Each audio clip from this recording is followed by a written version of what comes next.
Hello and welcome back to Unfor Plays.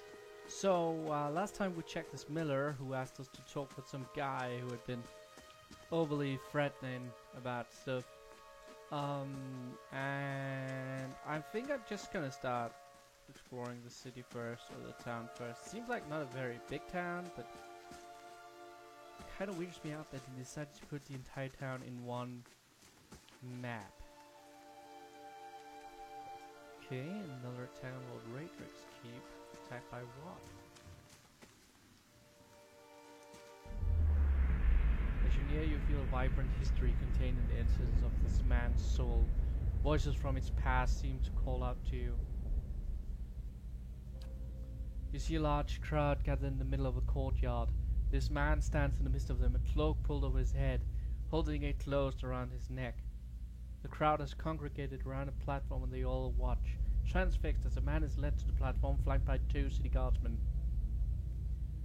The man is shackled and hand and foot, but carries himself as a nobleman, not deigning to even glance at the crowd. The cloaked man pulls his cover closer around his face, turns to leave, hunching over to avoid being seen. Crier on the platform unrolls a parchment and begins to read. But the man pays no attention, intent on getting away from the courtyard. The crier's voice grows louder and more intense, and he reads, and voice from the crowd start to punctuate his sentences. The cheers and shouts grow more frequent, and with each one the cloaked man flinches and his shoulders droop.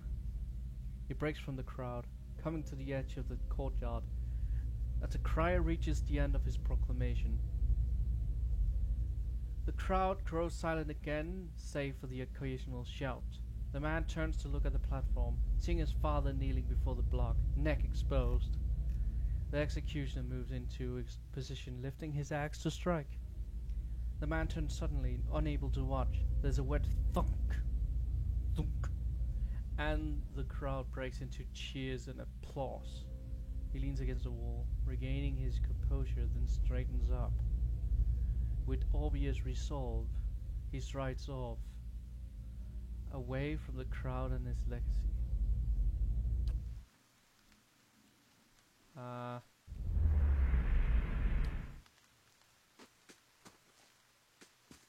Weird. As you near, you feel a vibrant history containing the essence of this man's soul. You see a pair of immaculately polished leather boots and an impeccably maintained goatee. Their owner, a slightly hook-nosed man with a wicked grin and narrow eyes. He bobs his feathered hat at a nearby merchant as he ambles by, a small piece of parchment held tight in his fist, ink staining his fair fingers. He seems to know most of the merchants in the market, stopping to engage some, nodding at others, even bartering for minor goods with his select few, always smiling.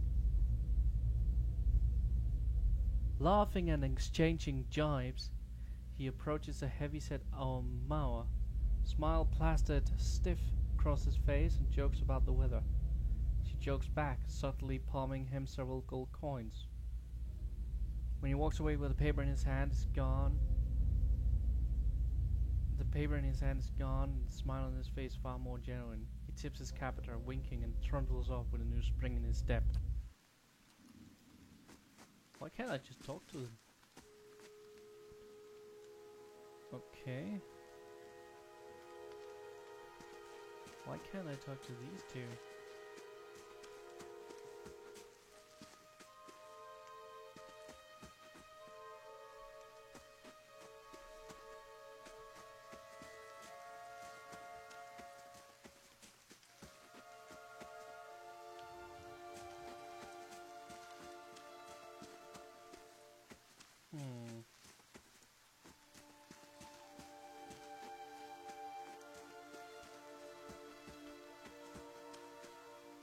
This is a weird place.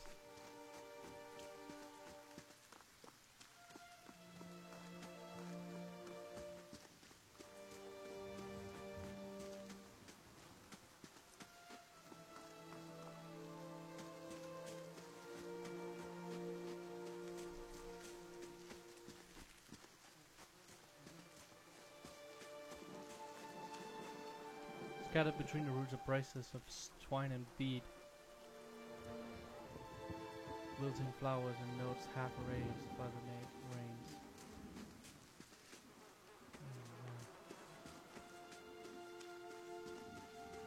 What we got here?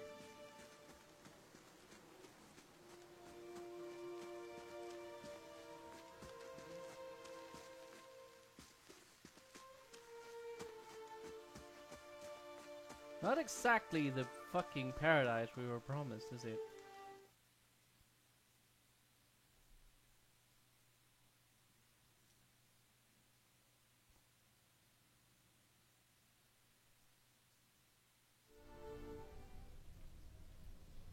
Rising sun and the three dawn stars.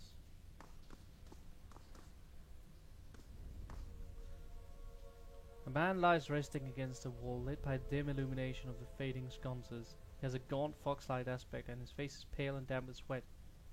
One arm is held loosely against his side, sleeve soaked with blood. He gives you an anxious glance as you near, his features twisted with pain. Have a care if you mean to go in. He cast a quick look towards the doorway to his left. This place is not as so empty as I thought. This temple isn't what it used to be. It's probably for the best. Times being what they are.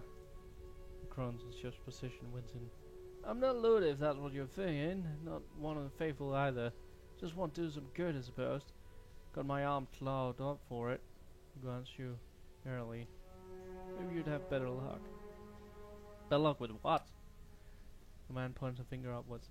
This Rosralis used to be a temple of Isis, the scattered god. A grand temple of that. His worshippers would come from all over the world, from Redcaras even.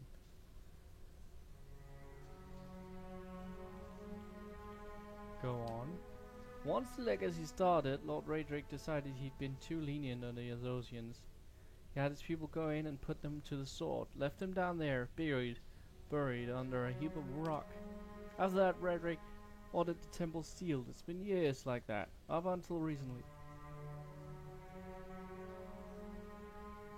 Lord Raedric hopes that if we rededicate the temple to a living god, then we'll be forgiven and the legacy will end, see?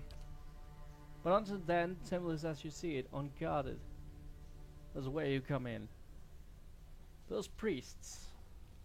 Maybe they didn't have a lick of sense between them, but they still didn't deserve to go like that. Chopped down in their god's house. Doesn't sit right with me. If you go down there, find their remains, maybe we can finally give them a proper burial. No small task, there's coin in it for you if you need motivating.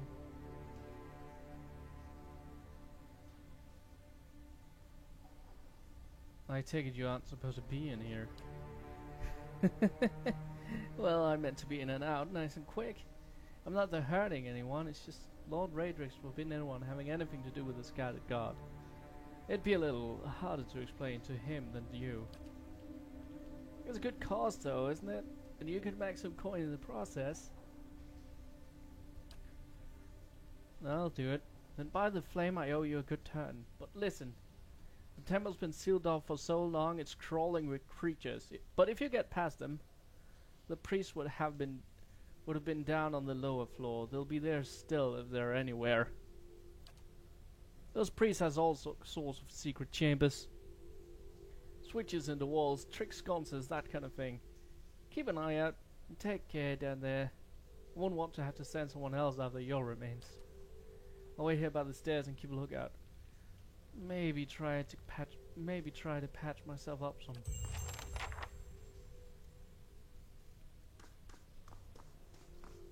Okay. Interesting. Ready when you are. When is that? Not a problem.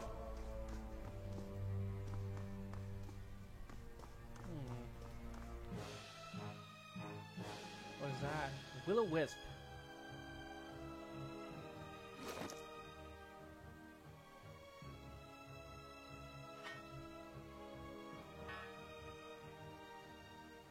Okay, that's not can't be changed in combat. You're mine.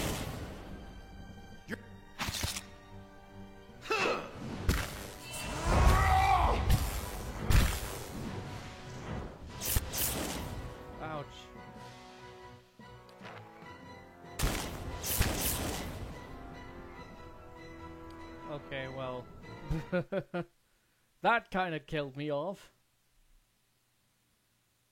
Where do we get more party members? I'm gonna switch the torch out when.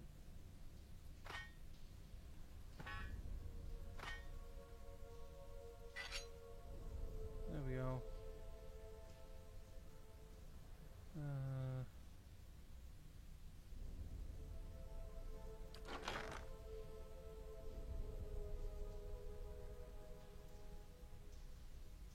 Yeah. Not a problem.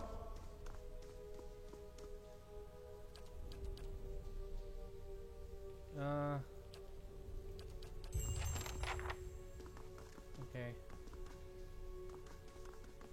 Fast mode, what? Quick and quiet.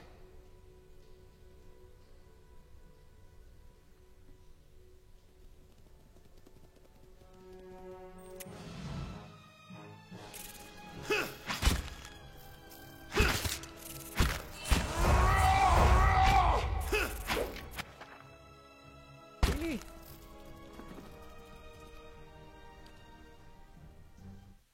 I am not very good at this.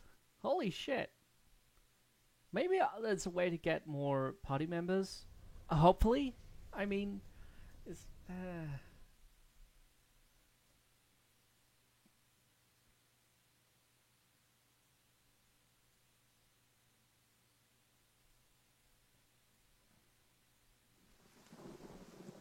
Not a problem. Okay, let's try and.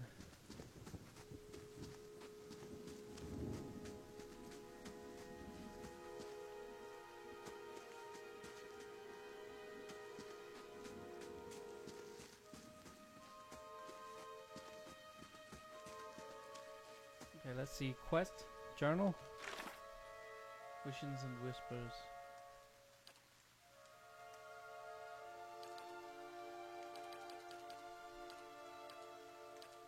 How do I make one active?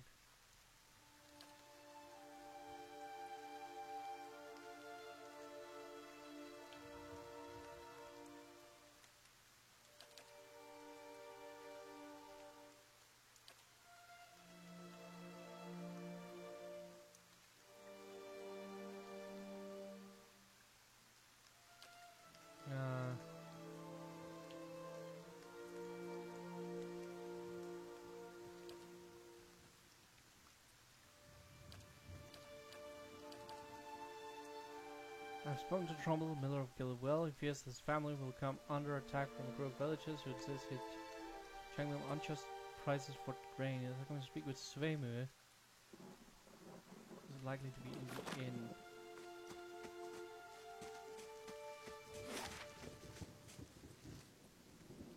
Forest House, Blackhound Smithery, Road South, Adult. Blackhound Inn.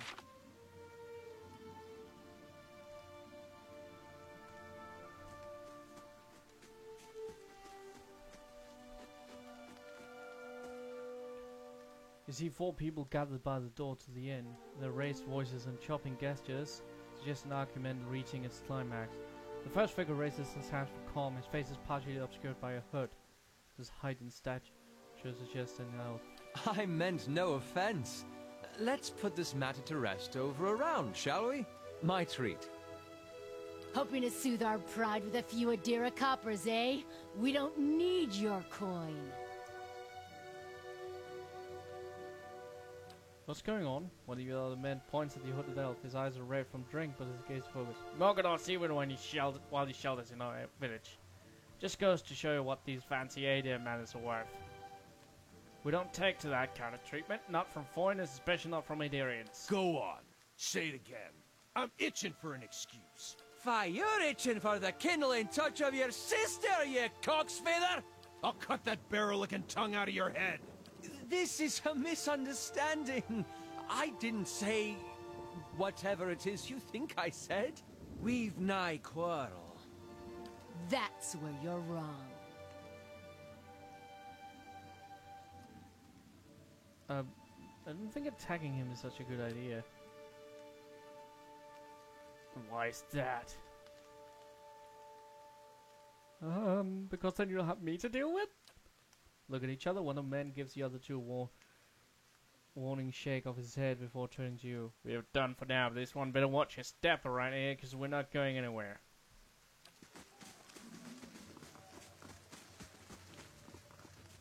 Better be worth it, bro.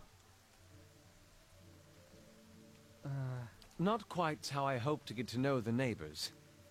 Thank you for your timely assistance with that awkward situation. Courtesy is a rare pleasure in these parts, though your accent suggests that you are no more local than I. He straightens his hood, and you note marines and fraying embroidery on his gloves. His boots are soaked, caked with the dirt of many months of travel, but the leather work beneath it is sturdy and fine. Well, I suppose introductions are in order after that little fiasco. Aloth Corvisor, at your service. Tell me about yourself. Well, I'm a wizard by training, and an adventurer by necessity. I was born in the Seathwood, part of the mainland of the Adir Empire, and both of my parents served the nobility, which afforded me an education for which I'm grateful. However, there were no open positions in those houses, and so I decided to seek new means in a new land. And how exactly did you come to be here?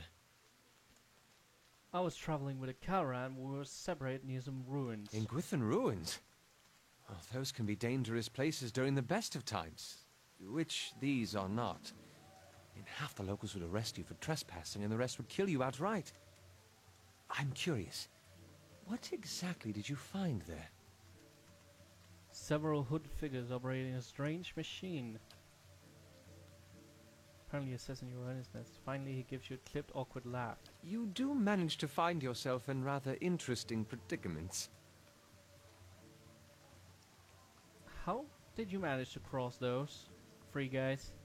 I'm afraid that was a matter of misunderstandings and mistranslations. It doesn't help that people in these parts remember their war with Adir like it was yesterday. You did tell that one man to go fuck his sister. As I tried to tell them, they misheard me. It happens all too easily after a few pints, and the accent doesn't help. I heard the same thing. His expression brightens with mischief, but before he can speak, he forces a tight smile, biting his lips so hard you expect to see blood. Finally, his face relaxes, and then he shakes his head. I should speak more clearly next time. My apologies. What are you doing in Gilded Vale? An excellent question. I came looking for fresh air and cheap land. Instead, the magistrate gave me directions to the inn and a story about the local lord's expectant wife. But I take it that's a familiar tale. Yes.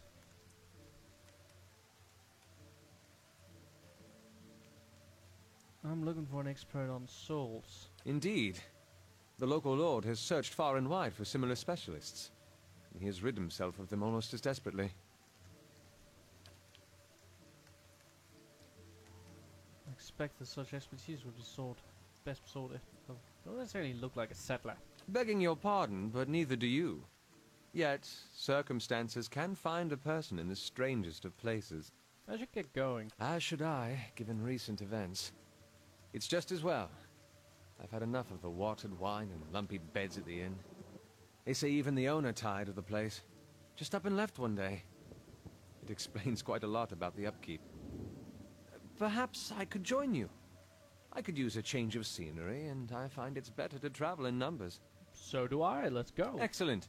I shall follow you. Yay! Companions! We got ourselves a Garrus.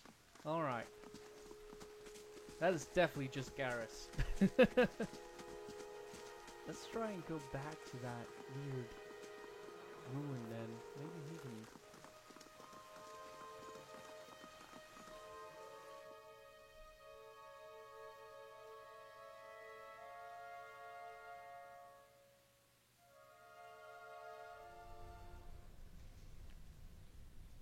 Hello, sir.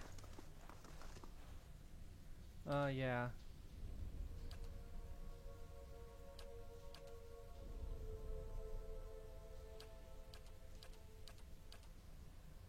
Alof's caution expression softens.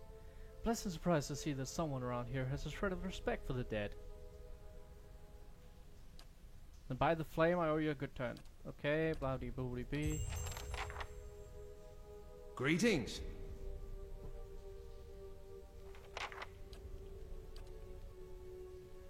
Okay. Ready when you are.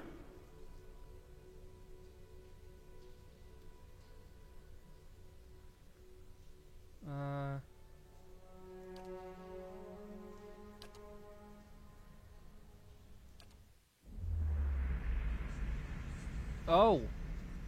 That's what resting does. Your sleep is restless and fevered, sold by hisses and whispers, blackened with a suffocating anxiety.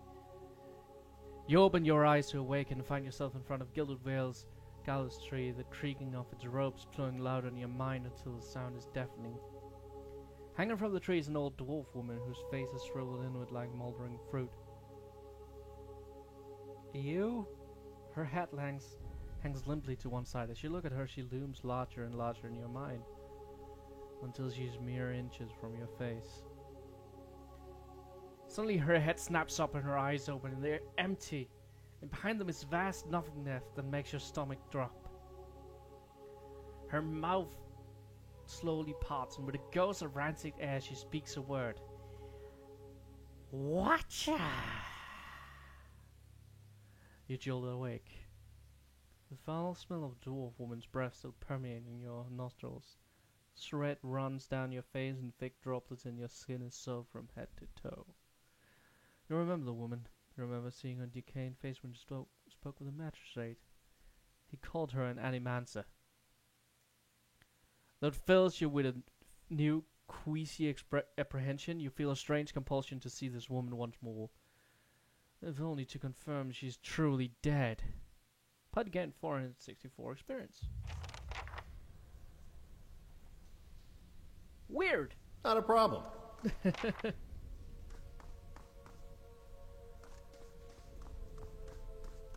Yeah? Okay. I'll go on ahead.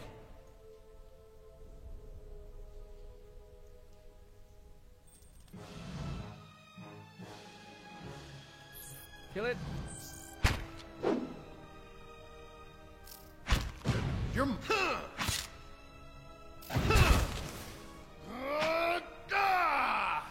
Awesome.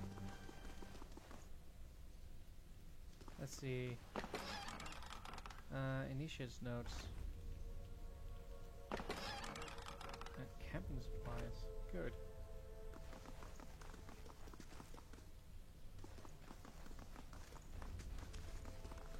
Goody goody gumdrops. I'll see what I can find.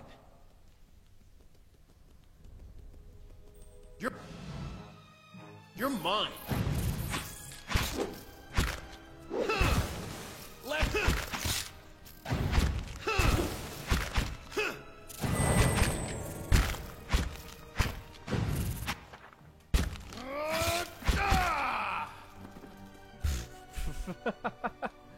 Okay. What the fuck? Okay. Could you like...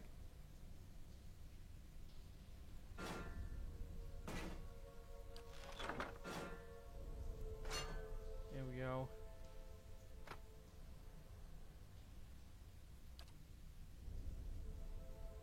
Do you not have things? Guess not. Okay.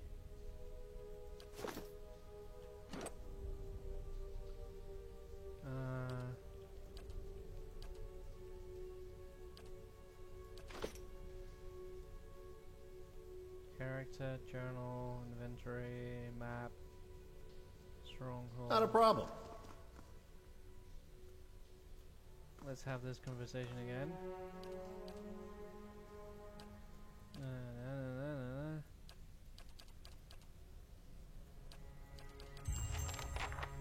Yes? Ready when you are. Okay.